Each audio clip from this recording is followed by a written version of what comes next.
du projet, c'est de permettre des échanges entre ces deux pays voisins en termes de conservation, en termes de gestion des réserves, en termes de documentation, etc. Et nous avons obtenu, comme je le disais, avec l'accompagnement de l'ICOM, un soutien de 200 000 dollars, si je ne me trompe pas, en dollars, hein, de Alif et le Burkina, pour ce qui nous concerne, 97 à notre niveau. Nous avons déjà entamé la mise en œuvre de ce projet. D'abord, il y a eu un atelier virtuel et physique en novembre qui nous a permis de recadrer le projet avec les experts qui ont été retenus, internationaux et nationaux. Et cet atelier nous a permis de travailler, de vraiment recadrer le projet pour l'adapter. Parce que comme ce sont des pays qui sont toujours dans des conditions très difficiles, et il a fallu qu'on annule des voyages parce que la sécurité n'était pas du tout très donnée pour ceux qui devaient venir. Donc, nous avons tenu une partie en ligne. Et récemment, en janvier, nous avons accueilli nos collègues du Mali au Burkina Faso, notamment à Ouagadougou, notamment 18 professionnels de musée et des experts en gestion du patrimoine aussi, du musée. Et nous avons reçu aussi l'intervention de notre doyen, Samuel Sidibé, en ligne, lors de ces ateliers de 10 jours. D'abord, il s'est agi de travailler au Musée national sur les thèmes dont je viens de parler, la gestion des collections. Et nous avons fait des cas pratiques au sein de la réserve du Musée national, après les travaux théoriques qui nous ont permis de réorganiser ou de commencer à réorganiser la réserve du Musée national.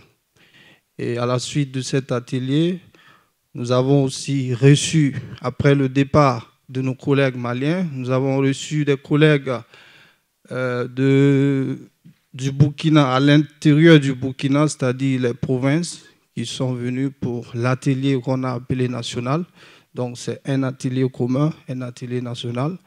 Et cet atelier aussi nous a permis de remettre à jour la formation de ces professionnels de musée. Et actuellement, nous sommes sur l'élaboration de manuels de bonnes pratiques pour les musées du Burkina et du Mali. Ensuite, nous devons nous rendre au Mali pour la suite du projet. Et le projet doit aussi se concrétiser par l'acquisition de matériel de sécurisation pour les différents musées identifiés. Il s'agira d'équiper les musées en matériel de sécurisation comme renforcer les serrures et les caméras de surveillance, etc. Et voici un peu présenté notre projet. Je vous remercie. Voilà, juste un petit peu pour donner un petit complément d'information sur cette activité que je connais. Donc, l'objectif final, c'était donc de permettre donc de lutter contre le trafic illicite. Nous sommes dans des zones où la sécurité n'est pas garantie du tout, où les risques sont réels par rapport donc aux musées et aux collections. Donc l'objectif final, effectivement, c'est de faire en sorte que donc il y ait mis en place donc une documentation correcte des musées, une sécurisation, mais dans l'objectif principal de lutter contre le trafic illicite. Alors après cette intrusion, je laisse la parole à Moulay. Bon, je ne sais pas s'il s'agit juste de se présenter ou de tout de suite enclencher avec... Tu fais comme tu veux. Hein? Enclenche. N'est-ce pas? D'accord, moi je suis Moulay Koulibaly, comme vous voyez sur l'écran. Je suis ethnosociologue de formation. Je suis un produit de l'Université d'État de Saint-Pétersbourg. Le pays, je ne le dirai pas parce que Valérie m'a dit de ne pas souvent le dire. Ah bon? donc de la Fédération de Russie. J'ai fait plus de 10 ans à Saint-Pétersbourg. Après mes études, quand je suis retourné au pays, bon... Tu peux résumer ta présentation? Je vais rapidement. Ouais. J'ai travaillé dans des projets de gestion des ressources culturelles et naturelles avant d'intégrer, bien sûr, la fonction publique et grimper les échelons pour devenir directeur du patrimoine. Merci. Concernant les projets avec Alif, à ce jour, nous avons 2 projets en cours d'exécution avec Alif. Nous avons notamment le projet de réhabilitation du tombeau des Esquers à Gao, c'est dans le nord du pays, dans une zone de conflit. Nous avons également le projet de réhabilitation du patrimoine détruit au pays de Gong. Donc, c'est 2 projets en cours, même si le premier avait un peu... Samuel en a parlé d'ailleurs aujourd'hui. Bon, en termes de spécificité, je vais développer en quelques minutes notre approche. Vous savez que quand le tombeau à Gao, quand Gao était occupé par les terroristes, il était difficile pour nous d'aller à Gao, et surtout pour faire l'inventaire des biens culturels. Donc, et surtout, nous, on devrait faire surtout, quand on avait eu une assistance financière avec la Convention de 1954, pour faire l'inventaire du musée du sel de Gao. Mais comment partir à Gao, étant donné que les terroristes sont sur la route, ils sont à Gao, et il est interdit de rentrer dans le tombeau des Esquers. Et il est interdit d'observer les cultes. Donc, c'est une approche, c'est très important. Nous, sans pièce d'identité, on est parti en mission, sans ordre de mission, sans pièce d'identité. Et on a même salué les terroristes en partant. Pour eux, nous sommes des populations. Donc, il n'y a pas on ne nous a pas repérés. On a envoyé des missions à Gao comme ça. Je me rappelle très bien, c'était en 2012, en pleine crise, pour aller faire l'inventaire des objets du tombeau des Esquers et développer un plan stratégique de conservation, c'est-à-dire un plan conservatoire. Donc ça, c'est une leçon, ça, c'est une bonne pratique. Je me rappelle également que quand on a commencé le projet de réhabilitation du pays d'Ogon, d'abord, on était avec un cortège militaire. Par la suite, on a constaté que non seulement les populations ont peur des militaires, mais aussi on est facilement repéré par les terroristes. Donc nous nous sommes dit qu'aller avec des militaires, sinon se faire escorter, c'est un danger. Donc par la suite, la stratégie qu'on a développée, c'était d'aller à moto ou à vélo. On passe à vélo à côté d'un terroriste, ce n'est pas son problème. Pour nous, nous faisons partie de la population. Donc c'est aussi de bonnes pratiques que nous avons développées en termes d'accès au patrimoine détruit. Également, concernant le pays d'Ogon, Valérie est là et peut témoigner. Vous savez qu'avec les tensions et conflits intercommunautaires, il était difficile d'avoir du vivre. Et nous avons dit à Alif, pour commencer ce projet, il nous faut donner des vivres aux populations. C'est des populations dans une zone d'insécurité, des populations en danger qui n'ont rien à manger, mais il faut leur donner à manger et à boire d'abord, avant de parler du patrimoine. Pour parler du patrimoine, il faut avoir quelque chose dans le ventre. Pour parler du patrimoine, il faut avoir à boire. Donc c'est comme ça qu'on a donné des vivres aux populations du pays d'Ogon, et à manger aussi. Donc ces populations ont dit, ah voilà, ces gens-là nous comprennent. Donc tout de suite, ils ont adhéré à notre projet. Donc aussi, c'est des bonnes pratiques, des stratégies à développer. Avec Alif, on a développé cette idée auprès d'Alif, qu'Alif a accepté. Nous avons également, en termes de documentation, comme quelqu'un l'a dit, pour reconstruire, pour réhabiliter, il faut d'abord documenter, il faut inventorier et documenter. Ça a été le cas pour Tombouctou, où il nous a été très difficile en termes de documentation pour reconstruire les mausolées de Tombouctou, parce qu'il n'y avait pas de documents. Ceux qui les détenaient étaient soit morts, ou en tout cas les documents mal conservés dans des malles étaient rongés par des termites, par des souris, etc. Donc, l'inventaire et la documentation, c'est extrêmement important, même pour le futur. Je crois que pour l'Arménie, ils ont montré tout à l'heure, en 3D, là, tout à l'heure dans cette même salle. C'est extrêmement important. Nous avons également le renforcement des capacités, quelqu'un l'a dit, en termes d'après-projet. Il faut, bon, je ne dirais même pas formation, Thierry l'a dit ce matin, pour moi, ce n'est pas des formations, mais c'est plutôt des échanges d'expériences surtout. Vous allez à Tombouctou ou à Djéné, les corporations des maçons, c'est leur métier, ils connaissent. Mais avec les architectes, les ingénieurs, ils échangent, ils essaient de renforcer leurs capacités en termes d'amélioration des matériaux.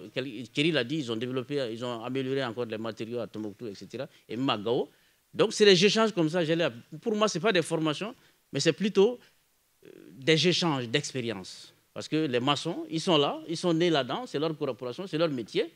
Et les architectes qui ont fait des grandes études dans les universités viennent. Pour moi, j'échange les expériences pour renforcer le matériau de construction, etc. Donc, globalement, voici ce que je voudrais dire en termes de bonnes pratiques, surtout. Mais cela n'est pas tout. Après tout, il faut capitaliser quand même. Et en capitalisant, il faut produire des documents. Ce qu'on a appelé des manuels d'intervention, etc., etc. Il faut tout capitaliser. Les méthodes, les stratégies, c'est extrêmement important. Donc, c'est des stratégies qu'on a développées, mais tout ce que nous avons fait, c'était avec les communautés. Parce que quoi qu'on fasse, comme on dit, le patrimoine, c'est les communautés. Hein. C'est les communautés qui sont détentrices du patrimoine. Nous, on ne fait qu'apporter notre appui conseil en termes de conservation et en termes de promotion. C'est un peu ça, les bonnes pratiques que nous avons développées en termes d'inventaire à Gao, en pleine crise en 2012, quand nous sommes rentrés dans le bus, sans pièce d'identité, etc. Là, on a même salué les terroristes en passant. C'était effrayant. C'était vraiment effrayant. Et comme actuellement, on a accès à certains villages du pays Dogon à vélo, sans se faire escorter. On passe à côté d'un terroriste, ce n'est pas son problème. Mais si vous montez dans une Prado, ah ben, là, ça ne va pas du tout. Donc, voici un peu des bonnes pratiques qu'on a développées en termes d'approche envers les communautés pour renforcer leur résilience afin que ces populations adhèrent au projet. C'est extrêmement important. Je ne sais pas, je peux continuer, mais je m'arrête là maintenant. Oui. Comme c'est un majlis, on va mettre un peu d'ambiance. Et moi, la question, peut-être avant qu'il y ait toutes les autres présentations, moi, il y a un point sur lequel j'aimerais être mieux informé, c'est les besoins en termes de formation. Parce que formation, ça veut dire beaucoup de choses. Thierry l'a évoqué ce matin, il y a différentes formes de formation, professionnelle, universitaire, sur le terrain, etc. Et en fait, moi, j'aimerais vraiment savoir, dans vos domaines, quelles sont les formations qui vous paraissent les plus utiles et quel type de formation vous paraît utile? Est-ce que c'est on-the-job training ou est-ce que c'est des formations à Paris, Berlin, Londres et New York? Vous voyez, c'est très important pour nous d'avoir une idée plus claire de ce dont vous avez besoin. La question est ouverte. Merci beaucoup. Est-ce que je peux en profiter pour poser une petite question à mon tour? Le Luxembourg est très actif dans le Sahel et moi je me demandais, les différents pays du Sahel échangent-ils des bonnes pratiques, travaillent-ils ensemble? Parce que ce que vous expliquez là, c'est des bonnes pratiques que vous avez apprises sur le tas, mais est-ce qu'il y a une institutionnalisation régionale pour partager ces bonnes expériences? Parce que je pense que ce sera utile aux autres pays de la région également. Merci. Attendez, on a deux questions différentes. Oui. Valérie, tu as raison, mais je pense que si on peut terminer avec les interventions, ça permettra effectivement de... Non, mais on conserve vos questions, hein, mais je pense qu'il ne reste que deux ou trois interventions, elles ne sont pas longues, donc après on peut faire une sorte de grand déballage et de questions-réponses.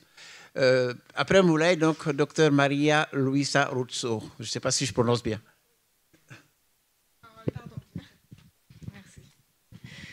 Bonsoir, je suis Maria Luisa Russo, fondatrice et présidente de l'association Amalia. Amalia est un acronyme qui signifie Archives, manuscrits et livres anciens. C'est une association qui a siège en Italie et au Mali.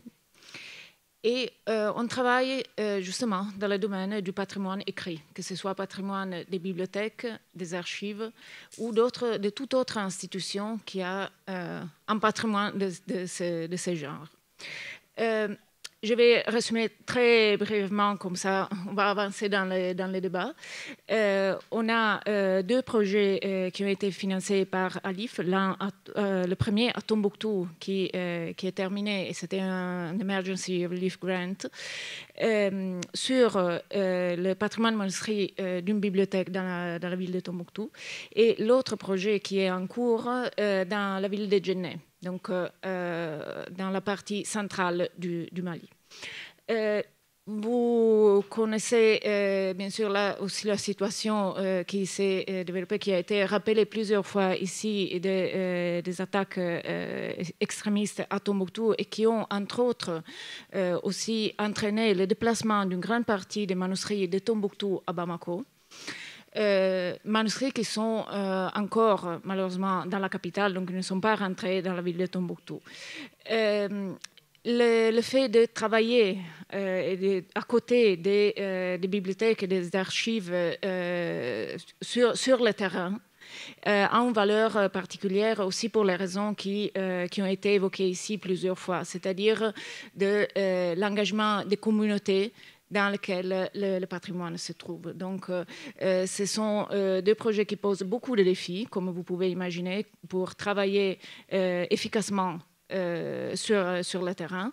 Mais en travaillant avec les équipes locales toujours et dans l'esprit que M. Koulibaly vient de rappeler justement, quand on a besoin de documents, on les trouve tous rongés par les insectes et par tout autre problème de conservation. Donc l'importance de la conservation et de l'accessibilité du patrimoine écrit est au cœur de notre activité. Et là, je m'arrête pour faire avancer le débat. On pourra... Merci beaucoup. L'avant-dernier intervenant, M. Mohamed Alassane. Le micro. Merci beaucoup.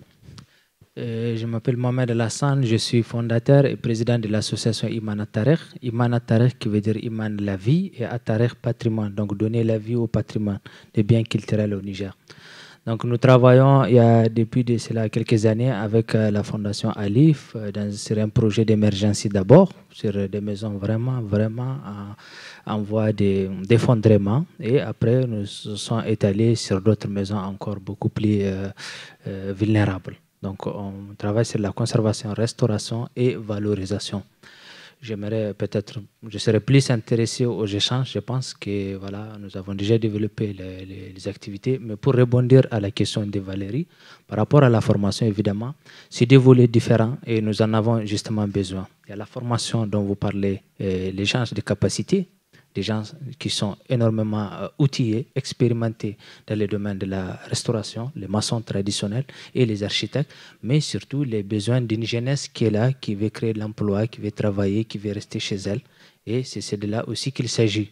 Donc il faut former ces gens-là pour qu'ils s'adaptent à apprendre des techniques aussi qui vont leur permettre d'avoir un travail durable tout en utilisant les matériaux locaux. Donc c'est surtout ça, en fait, c'est justement les deux points qui sont complémentaires. Nous en avons besoin l'un de l'autre, c'est primordial. Merci.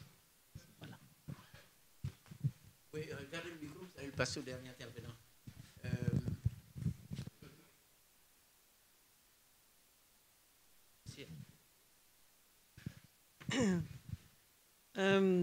I'm Helen Mallinson. I am half of Mallinson Architects. This is my better half. Microphone, sorry.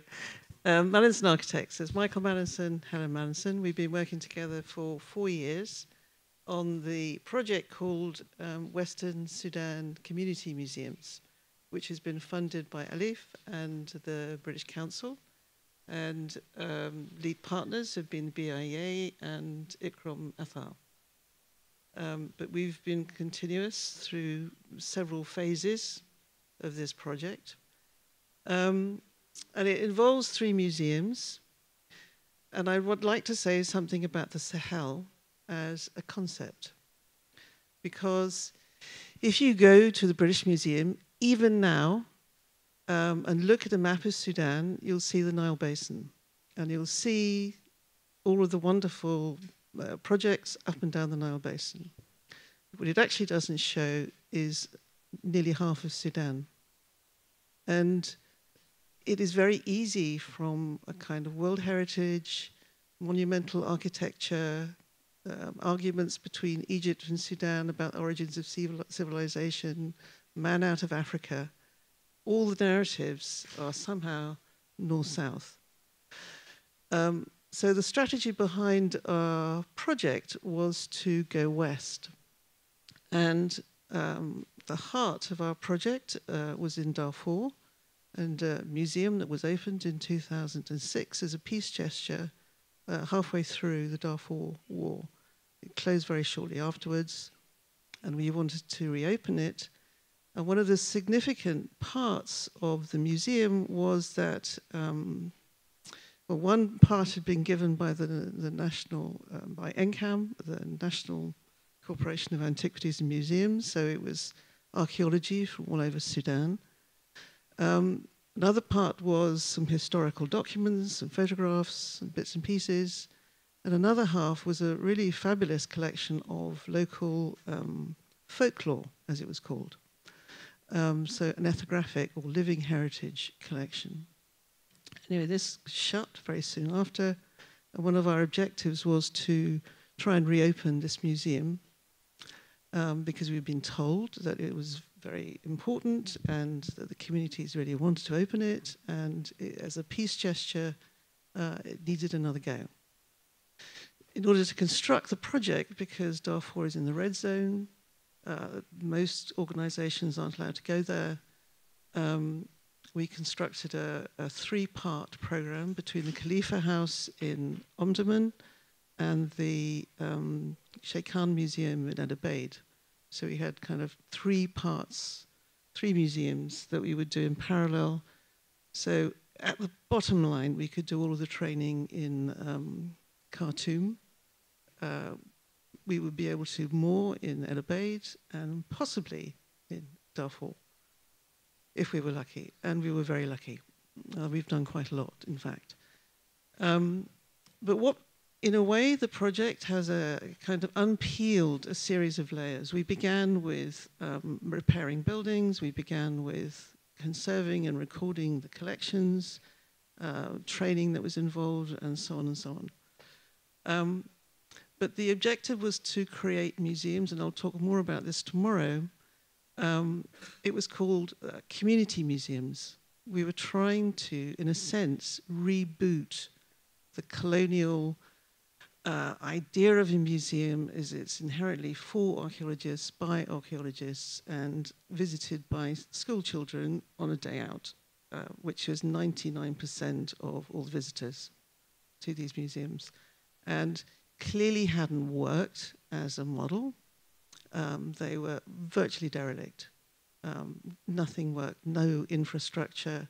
There's no respect for archaeology outside the occasional flurry of activity around tourism and the possibility of having, lovely ecotourism up and down the Nile Valley.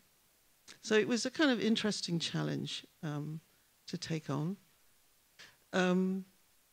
But what became apparent as we did more and more research through the Sudanese, with the Sudanese, that they wanted their story back. They wanted to tell the Mahdi story in particular, which is a story that underpins their independence. So all of that had to be rewritten and represented and rethought. At the same time, the archaeology was beginning to say, Meroe doesn't stop at Meroe. In Darfur, they claim all sorts of Meroitic lineages and stories. In a sense, what began to emerge incredibly strongly through all of this is the Sahel. The Sahel is a cultural, geographic, climatic corridor and has been since the beginning. It's just got smaller with the precession of the equinoxes, not to do with climate change. That's a kind of recent layer. And so this whole east-west, if you look up the Sahel now, it's mostly West Africa, because there's been a huge amount of political and economic interest in West Africa. But the Sahel is a belt the whole way across, and it is only defined by its climate. It's not defined by a river. It's defined by its position between the Sahara and the forests.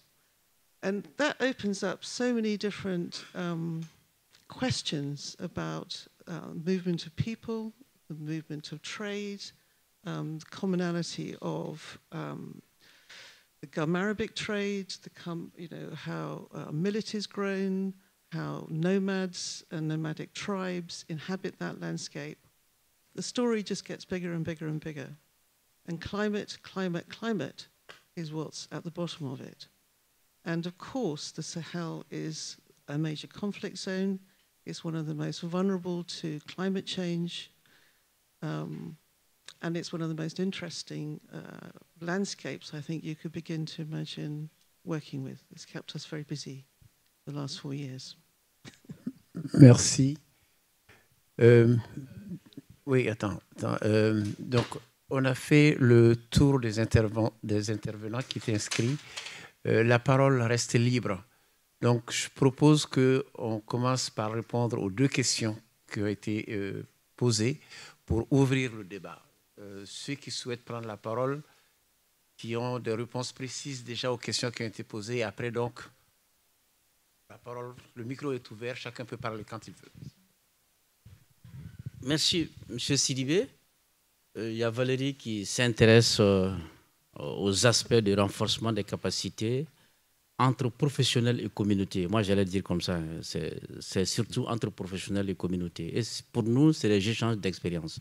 Il y a d'abord en termes d'information et de sensibilisation. Vous savez que dans une situation de crise, dans une situation de conflit, c'est le stress qui prévaut. C'est le traumatisme qui prévaut. C'est la violence qui prévaut. Il y a des populations déplacées.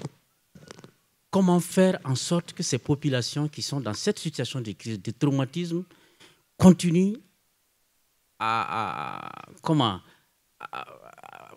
être proches de leur patrimoine, de leur culture? C'est extrêmement important.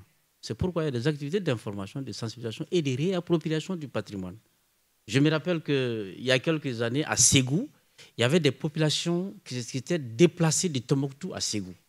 C'est pourquoi j'ai apprécié ce matin ce que Samuel avait dit.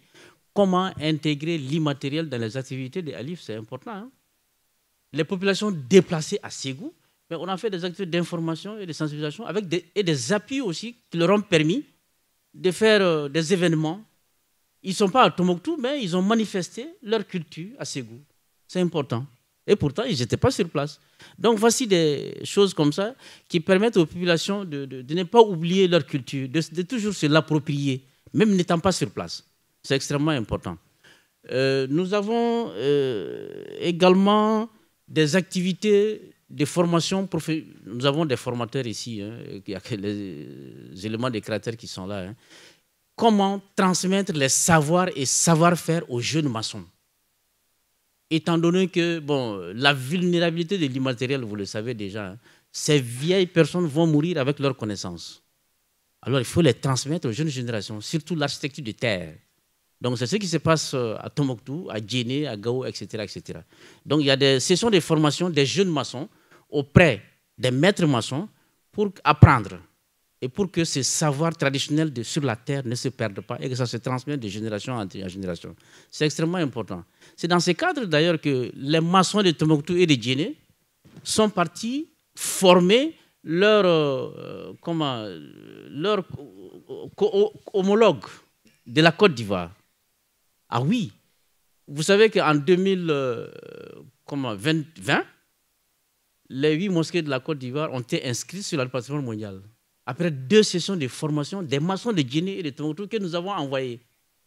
Et c'est grâce à ça qu'on a pu restaurer, on a pu monter un dossier consistant avec l'appui du Mali pour soutenir la Côte d'Ivoire et pour classer ces 8 mosquées. Donc, quelqu'un avait posé la question en termes d'échange. Voilà, en termes d'échange entre pays, voici des exemples concrets. Des maçons du Mali qui vont en Côte d'Ivoire pour former leur homologue de la Côte d'Ivoire sur les techniques traditionnelles de maçonnerie sur la terre. C'est extrêmement important. Donc, il y a beaucoup d'échanges comme ça. Il y a l'exemple d'Agadir aussi, il est là, il peut en parler, etc. C'est ce que je voudrais dire, monsieur. Oui, je voudrais juste rappeler que nous avons 1 heure de temps pour ce Majlis. Je souhaiterais que ceux qui prennent la parole soient concis et répondent précisément aux questions qui sont posées. Mais alors, du coup, dans ce contexte... non, pour... Non, pour répondre très directement, c'était mon intention. Sur la question en fait du type de formation nécessaire, sur les formations très concrètes en fait de restauration, notamment du bâti, par exemple l'usage de la terre, effectivement, je rejoins ce que vous disiez. En fait, il n'y a pas besoin. Ce qu'il faut, c'est s'appuyer en fait sur les connaissances et les savoir-faire techniques qui sont existants depuis des millénaires. En tout cas, c'est ce qu'on a vu au Soudan. Et surtout, donner les moyens logistiques, c'est-à-dire à travers l'achat de matériel, l'achat de ciment, etc., de pouvoir entretenir la machine. Nous, ce qu'on avait fait et qui avait bien marché, c'était de s'appuyer en fait sur les ateliers en fait de production de briques régionaux et de les faire travailler ensemble avec un réseau de communication par les lorries, en fait, les camions de livraison, qu'ils n'avaient pas mutualisé jusqu'ici pour des raisons de manque de fonds. Et nous, c'est là-dessus en fait qu'on a appuyé de façon à pouvoir être beaucoup plus réactif en termes de stock, puisque c'est un problème qu'il faut prendre en compte. L'inflation et les pénuries qu'on a rencontrées ces 4 dernières années, elles ont été beaucoup plus violentes dans la bande sahélienne qu'en Occident, en fait. Donc ça a très très bien marché, parce qu'en fait, tous ces ateliers, la plupart du temps, ont déjà le carnet d'adresses pour identifier les professionnels du secteur, et il manque juste de fonds, en fait, pour pouvoir embaucher la ressource humaine. Donc c'est là où Alif a été particulièrement pertinent, en tout cas dans le cadre de mon projet, c'était de pouvoir créer, en fait, les situations de réseau et sortir ces ateliers ces entreprises, en fait, ces micro-entreprises, de la situation de silo régional dans laquelle elles étaient. J'ajoute que sur le long terme, c'est extrêmement intéressant, parce qu'au Soudan, l'énorme problème, c'est la fragmentation potentielle du pays liée au contexte. Et donc de pouvoir créer en fait des liaisons régionales entre les différents États, parce que c'est un système fédéral au Soudan avec les qualités de ses défauts. Voilà. Ça a permis justement de reprendre un peu langue entre certains États entre eux. Ça, c'était la première question. La deuxième, du coup, qui est liée un peu à la première, sur la question régionale, mais régionale au sens Égypte, Soudan, par exemple, ou autre. J'ai été, moi, très surpris dans le cadre d'Alif de voir que les relations institutionnelles, en fait, à un niveau sous-ministériel, marchent très bien. Donc, par exemple, entre le service d'Antiquité du Soudan et le service égyptien, ce qui n'est pas peu dire, ça marche. Les gens vont, par exemple, en formation, notamment via l'ICROM, au musée de la Nubie à Assouan, reviennent, repartent, etc. Et des relations scientifiques tout à fait cordiales. C'est dès qu'on arrive au niveau ministériel que ça bloque. Et donc, dans ce cadre-là, c'est là aussi où Alif a été particulièrement utile dans notre cas, c'est que la crédibilité et le sérieux que l'obtention d'un fonds via une institution publique du pays amène pousse les autorités politiques au niveau des cabinets ministériels à autoriser ces missions en fait conjointes. Et je dois le dire, parce qu'en fait, sans ça, ça ne marche pas. C'est-à-dire que s'il n'y a pas l'appui d'un fonds ou d'une institution étrangère qui appuie sur cette dimension régionale au moment où le projet est implanté, c'est là où on a les blocages. Par contre, les gens ont tellement peur au niveau ministériel de rater le train si jamais ils ne disent pas oui au moment où le projet arrive, que là, du coup, on a un effet de souffle qui se crée, qui marche très très bien. Voilà, et je m'arrête là-dessus. Je pense, oui. Excuse-moi, lui, il avait une réponse très précise à donner sur la question de la formation. Est-ce que tu peux... Bon, moi, je suis très critique sur la question de formation, et voire même autocritique. Et je pense que c'est important d'être autocritique. C'est-à-dire qu'il faut qu'on fasse attention avec la formation, sachant que la formation a toujours un risque de caractère hégémonique. C'est-à-dire on apprend la même chose à tout le monde. Et c'est fait partie des problèmes que notre monde aujourd'hui auquel il fait face, c'est que les gens qui sont formés à faire de l'architecture, pire encore les ingénieurs, ils savent calculer de l'acier et mettre en œuvre du béton. Et puis après, on demande à ces gens, même s'ils sont locaux, de vouloir s'intéresser au patrimoine. Et c'est finalement assez catastrophique. Donc on a des vrais soucis. Et c'est vrai aussi au niveau de l'école primaire, un petit peu partout, et notamment en Afrique, où en fait on apprend aux jeunes des choses qui ne sont pas connues du tout, voire pas applicables dans leur village. Et le pire, c'est que les instituteurs venant d'ailleurs peuvent avoir un regard négatif sur la culture locale au lieu de l'intégrer localement. Ça, c'est des problèmes qu'on a déjà eu à discuter, que vous avez beaucoup discuté dans des programmes. Je pense que c'est des questions fondamentales. Il faut qu'on fasse attention, nous, et je réagis un peu sur ces échanges entre Tombouctou et le nord de la Côte d'Ivoire, parce que pour moi, ça peut être la même chose, ça peut ne pas être du tout la même chose. C'est-à-dire qu'en termes de pratique, de façon de faire, ne serait-ce que par les matériaux qui sont présents, il peut y avoir des variantes et on risque de les gommer en envoyant des gens de Tombouctou en Côte d'Ivoire. Moi qui ai eu la chance d'aller dans plusieurs pays, et notamment d'aller à Agadez et travailler avec les gens d'Agadez, ils ne travaillent pas du tout de la même façon que les maçons de Tombouctou. On peut se tromper du coup. Donc il faut être attentif. Et j'insisterai sur tout ce qui est formation, sur la notion de méthodologie. Apprenons des méthodes et apprenons à lire les patrimoines. Et ça, c'est le plus important. Apprenons à les lire, apprenons à les étudier, apprenons à comprendre les choses. Donc avant tout, il faut apprendre avant d'apprendre. Voilà, ça, pour moi, c'est la règle numéro 1. Et quand on parle de culture locale, elles sont très locales. Et alors, c'est plus ou moins hégémonique dans certaines zones. Il y a des zones culturelles, il y a des zones qui correspondent à des ethnies. Et encore, il peut y avoir des variantes. Mais il faut qu'on soit très attentif à ça. Ça fait partie aussi de notre rôle de garder... On parle de garder la biodiversité. Il faut qu'on garde aussi la diversité des cultures constructives. Et c'est extrêmement important parce que c'est aussi ça qui est instructif, je dirais, pour l'ensemble de notre monde, pour aujourd'hui et pour demain. Voilà. Et puis je voudrais juste rappeler des choses. C'est que j'ai l'impression qu'on oublie l'histoire. Et Samuel, toi, tu la connais très bien. La formation, ça fait des années qu'il y en a, et notamment en Afrique. Il y a eu le programme PREMA, qui était un programme excellent sur les musées. PREMA, prévention dans les musées africains, qu'on a continué avec Africa 2009, donc qui a fini en 2009. Malheureusement, c'est des programmes qui n'ont pas été poursuivis un petit peu par Africa World Heritage Fund, mais pas avec la même ampleur. Et je pense qu'aujourd'hui, c'est un manque parce qu'on avait réussi à mettre en place un système vraiment très, très puissant, très enthousiasmant, il me semble, pour l'ensemble de la communauté. Ça marchait très, très bien. Donc moi, j'appelle aussi à renouveler des programmes régionaux comme ça qui sont extrêmement intéressants, tout en insistant, bien sûr, sur ces questions de méthodologie. Parce que et on avait travaillé sur ces questions-là, et notamment à l'époque, c'était plus patrimoine et développement, et tout ce qui était fabrication de management plan. Donc aujourd'hui, on pourrait inclure dedans des choses plus sur le changement climatique, et puis les questions en période de conflit, dont il faut bien savoir, et on en parlait avec Marc tout à l'heure, que les gens ne sont pas formés à ça. Personne. C'est-à-dire que nous-mêmes, on a un peu inventé un certain nombre de choses, de pratiques. Il n'y a aucune institution au monde, ou très peu, alors peut-être que je me trompe, qui apporte une formation. Donc en fait, les gens ne sont pas formés, nulle part, on ne sait pas faire. Et comme pour changer les curricula dans les institutions, c'est difficile, eh ben, on n'avance pas là-dessus. Bon, j'ai trop parlé. Non, c'est bien. Moi, je ne vais pas parler parce que j'aurai des choses à dire. Comme je suis modérateur, je vais laisser les autres parler. Daou. Oui, je veux juste, excusez-moi, répondre rapidement, comme le docteur l'indique. Et d'abord, par rapport aux besoins de formation.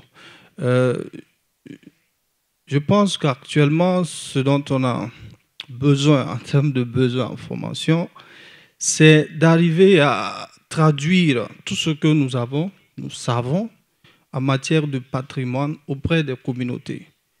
Dire à nos communautés qu'est-ce que le patrimoine culturel. Il faut que nous arrivions, par exemple, à amener les différentes conventions de l'UNESCO auprès de ces communautés, dans nos langues, dans nos différentes langues locales. Je pense que ce besoin est très important parce que parfois nous nous butons à des compréhensions différentes.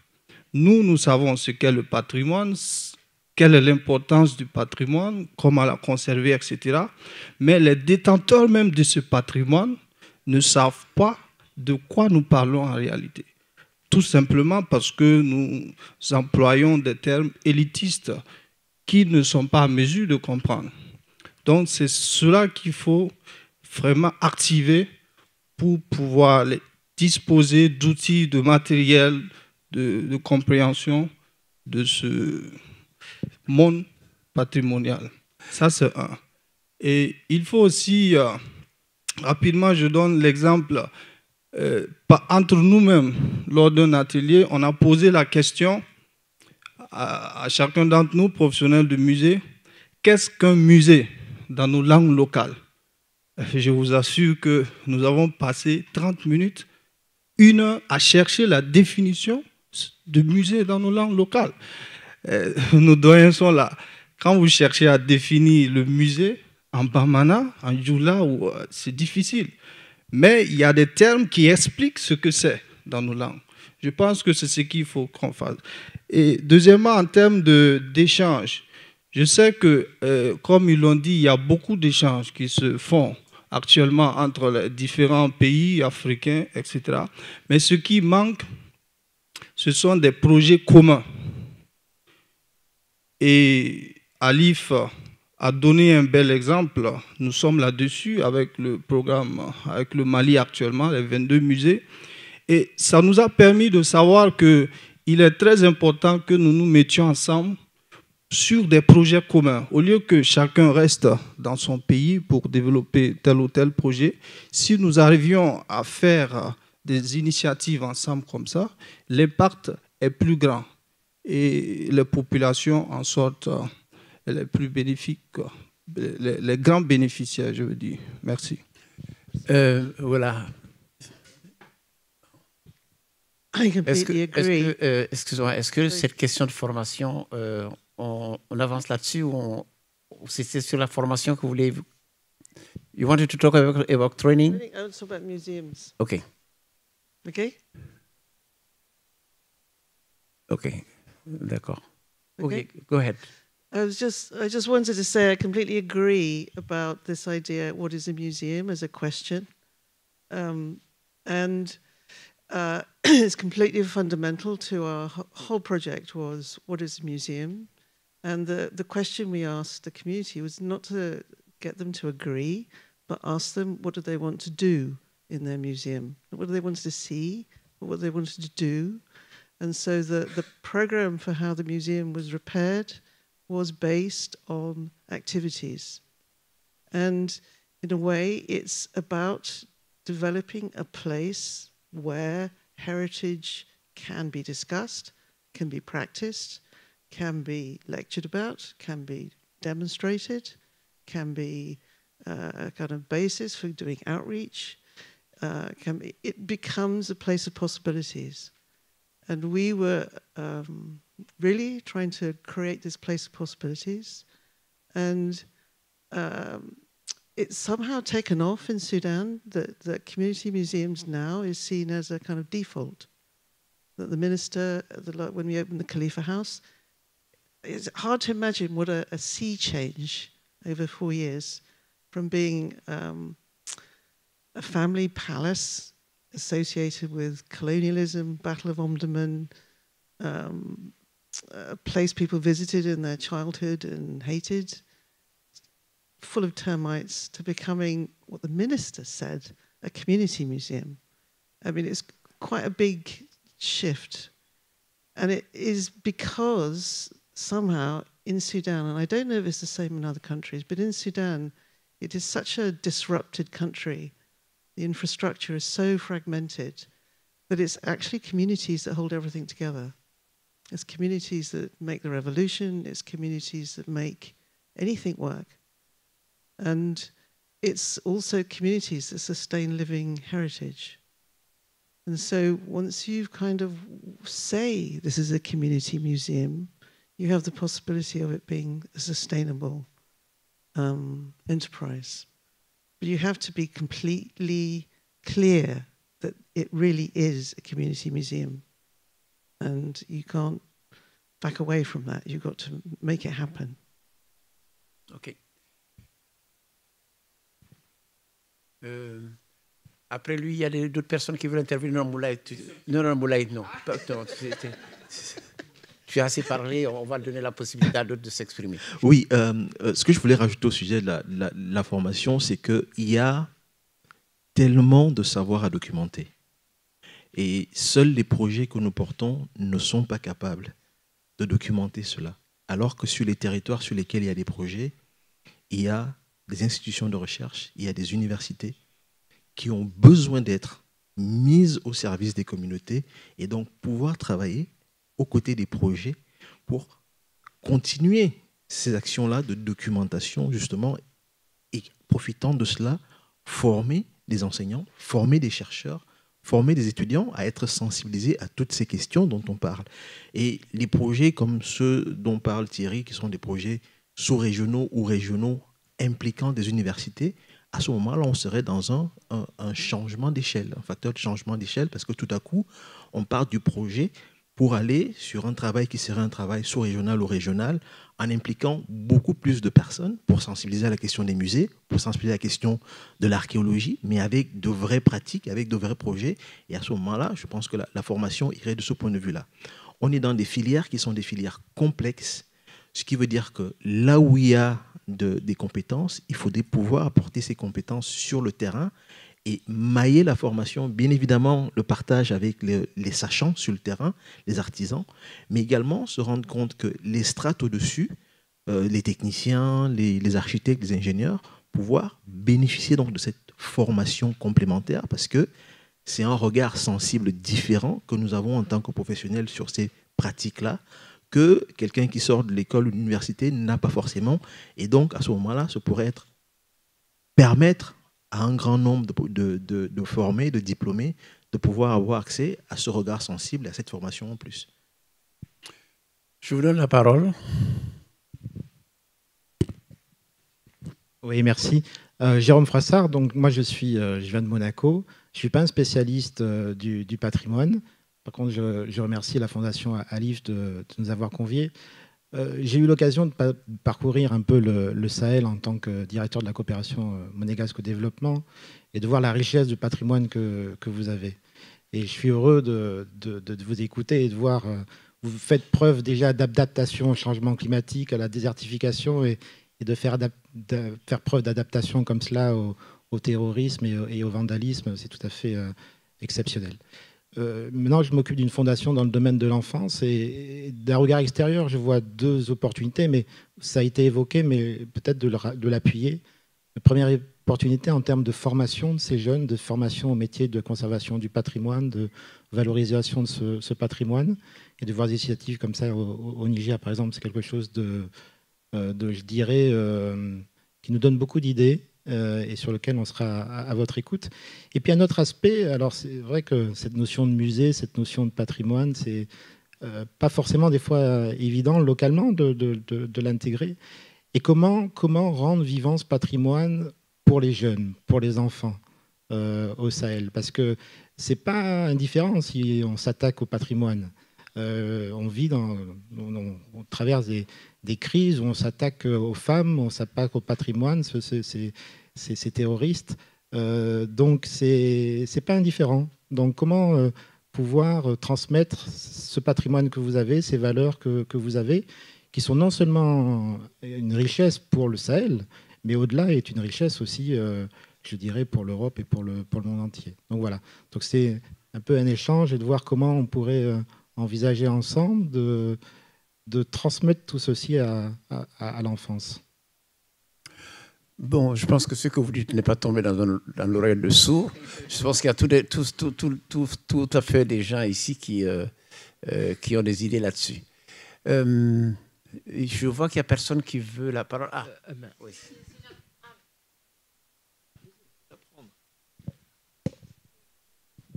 C'est juste sur la question de la formation et pour revenir à la question posée par Valérie sur quelle formation. Parce que justement, il y a plusieurs types de formations, comme vous dites. Donc, savoir quel est le public cible, quel est l'objectif de la formation devient essentiel. Je peux parler, bien sûr, pour la partie qui concerne le patrimoine documentaire. Et il y a deux possibilités, c'est-à-dire une formation de niveau technique sur la conservation préventive, c'est-à-dire les personnes qui font des boîtes de conservation et qui peuvent avoir un niveau technique même pas trop élevé, mais qui permet d'avancer dans les travaux de conservation. Et un autre type de formation qui doit être nécessairement scientifiquement plus costouse pour tous ceux qui vont intervenir directement sur le patrimoine. Donc, les restaurateurs, par exemple. Là, il faut que le restaurateur ait connaissance de l'histoire de l'artefact, de la façon dont il était fait, le processus de dégradation. Et là, ça implique déjà un niveau académique un peu plus élevé. Mais dans notre domaine, au moins, j'envisage ces deux aspects. Seulement aussi, par rapport à votre objection sur l'hégémonie de la formation, parce qu'on apprend à tout le monde les mêmes choses. C'est vrai, mais c'est vrai aussi que quand on fait de la formation, du renforcement des capacités, on ne donne pas que des notions, on apprend aussi à se poser les bonnes questions. C'est-à-dire, une bonne formation enseigne à la personne à se poser les questions adaptées à la situation. Donc, quand on travaille sur, par exemple, quels sont les paramètres adaptés pour la conservation des manuscrits, telle température, telle humidité, etc., on n'apprend pas les standards du nord de l'Europe, mais on apprend à comprendre quel est le processus de dégradation. Donc, c'est poser la bonne question aide, à mon avis, dans la formation. Oui. Moulay, c'est moi qui distribue la parole. Non, je pense qu'il y a une chose enfin, je reviens sur cette idée qu'il faudrait qu'on arrive à mieux capitaliser tout le travail qui a été fait il y a longtemps, parce que des travaux sur les musées, les enfants, Préma a beaucoup travaillé là-dessus. Ressortons toutes ces choses-là, repartons de ce qui a déjà été fait, parce qu'il y a beaucoup de matériel extrêmement intéressant qui a été fait. Moi, je me souviens d'un séminaire qu'on avait organisé à Ségou sur la notion de patrimoine et développement. Et la première chose qu'on avait dit qu'il faut qu'on arrive à faire, c'est, on avait appelé ça vivre son patrimoine. En fait, l'objectif, c'était que les gens soient fiers de vivre leur patrimoine. Et si on arrive à faire passer une idée comme ça, ben c'est fantastique, parce que du coup, il n'y a plus de question de patrimoine. Donc, comment faire ? Sachant, et c'est là où c'est extrêmement difficile, que les gens sont aujourd'hui bombardés d'images qui tendent à diminuer la valeur de leur patrimoine. Il faut absolument qu'on arrive à renvoyer aux gens une image positive de leur patrimoine, parce qu'il a beaucoup de valeur. Depuis des centaines d'années, les gens vivent dans des conditions extrêmement difficiles, avec un minimum de matériaux. Ils ont inventé pour ça des solutions techniques absolument incroyables, des modes d'organisation traditionnels incroyables.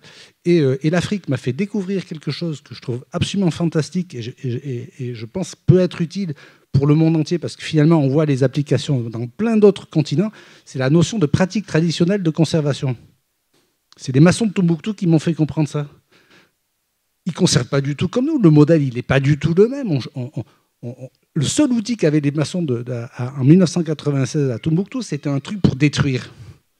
Et en fait, ils détruisaient tout ce qui était un peu abîmé pour garder que l'essentiel et remplacer bien. Ce n'est pas du tout les pratiques qu'on a, nous, en tant qu'Européens. Et inspirons-nous de ça. Et finalement, quand on observe les patrimoines en France et un peu partout dans le monde, les gens faisaient comme ça.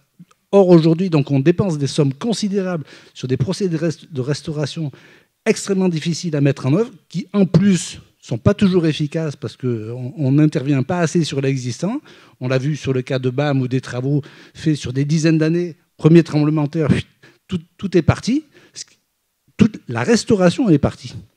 Pas l'ancien. Donc, il y a vraiment des choses, et y compris là, pour nous, d'apprendre. Et l'Afrique a encore toute cette richesse, justement, des pratiques très anciennes qui sont toujours présentes et qui méritent d'être étudiées, de révélées, publiées, parce que ça, c'est pas assez fait. Oui, donnez pas la parole à... Oui. Il y a quelqu'un qui n'a pas encore eu la parole. Tu voulais pas parler? Si tu as le micro et tu le donnes. Après vous. Moi? Bonsoir. Je vais parler de la paix. En Sudan, you can speak English. I'll speak English. I was trying to I speak too much Arabic, and I get Arabic and French confused, so I apologize.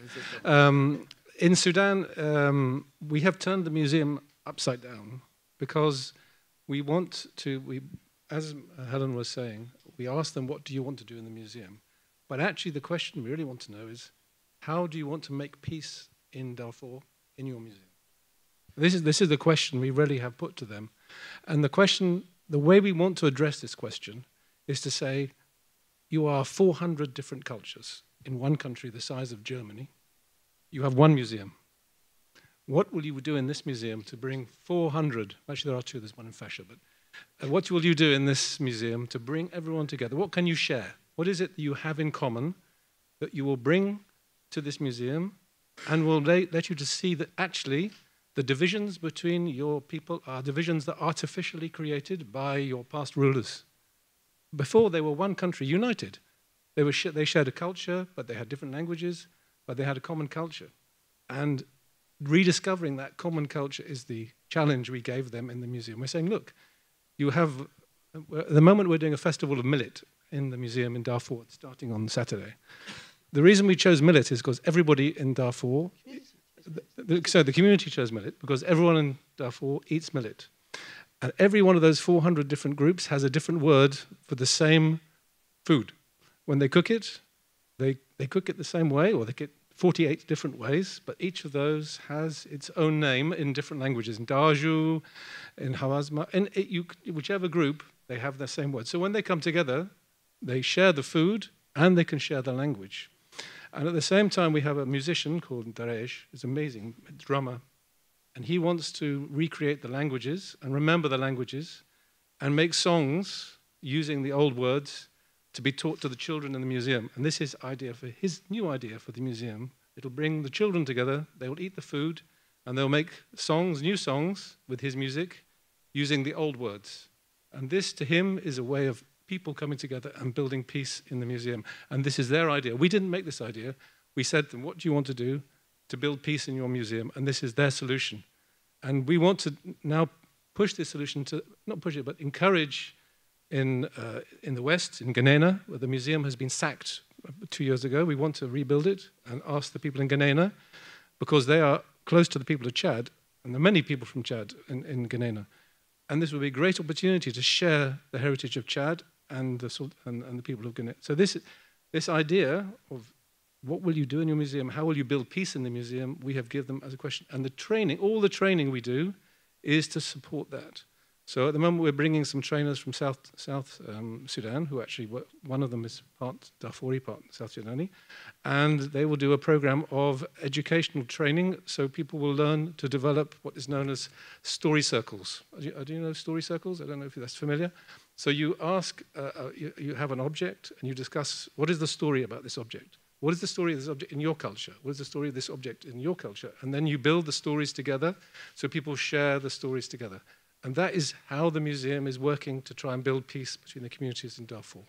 So this is just an example, but what we're saying is, first of all, come with the idea of how you want to work together, how to build your museum, build your peace, and then we will find the trainers to help you do this. Thank you. L'ordonnatrice de la réunion vient de me signaler que c'est la fin. Donc, je pense effectivement que ce n'est pas dramatique. Hein. On est entre nous ici, on peut continuer nos causeries. Moi, je vais te prendre après pour parler de formation, parce que je pense effectivement que la question est éminemment complexe de mon point de vue. Et il n'y a pas une seule solution. Il y a plein de solutions, il y a plein d'approches possibles. Et je pense que c'est vrai que bon, vous avez parlé de Préma et d'Africa 2009. Ça a été une approche que personnellement, je pense effectivement qu'on aurait pu...